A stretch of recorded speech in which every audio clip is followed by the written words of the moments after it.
அனைவருக்கும் வணக்கம். இப்போ நாம் எங்கே இருக்கோம்னா தென்காசி மாவட்டம் கீழப்புலியூர் மலை குன்று மேலே தான் இருக்கோம். இந்த குன்றில் வந்து ஒரு புடைப்பு சிற்பம் இருக்குது, சிவன் பார்வதி சிற்பம்.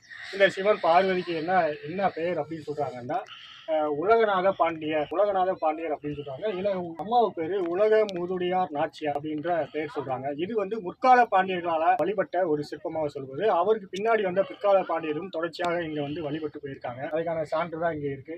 ஏன் அப்படி முற்கால பாண்டியர்களுடைய சிற்பம் அப்படின்னு சொல்றோம்னா, இதுல இருக்கிற வந்து சிற்பங்களுடைய ஒவ்வொரு அணிகலன்கள், அவங்க இருக்கிற கையில இருக்கிற கருவிகள், இதெல்லாம் வந்து நம்ம வச்சு பார்க்கும்போது இந்த சிற்பம் வந்து முற்கால பாண்டியர்கள் வழிபட்டதாக அந்த சிற்பம் வந்து நம்ம தோன்றுது. இப்ப இருக்கிற சிற்பத்துக்கும் சிவன் பார்வதி சிற்பத்துக்கும் இந்த சிற்பத்துக்கும் எதுவுமே பொருந்தல. அப்படி இருக்கும்போது இது முற்காலத்துல வந்து முற்கால பாண்டியர்கள் அவர்கள் வழி வந்த பாண்டிய குல மரபினர்கள் தோற்றுவித்து அவர்கள் வந்து கைலாய தரிசனம், அதாவது எப்படி வந்து தென்காசியில் இருக்கிற பராக்கிரம பாண்டியன் காசிக்கு போய் காசியை வந்து தரிசனம் பண்றதுக்காக காசி விஸ்வநாதரை இங்க வந்து ஆலயம் வந்து ஒரு எழுப்பினாரோ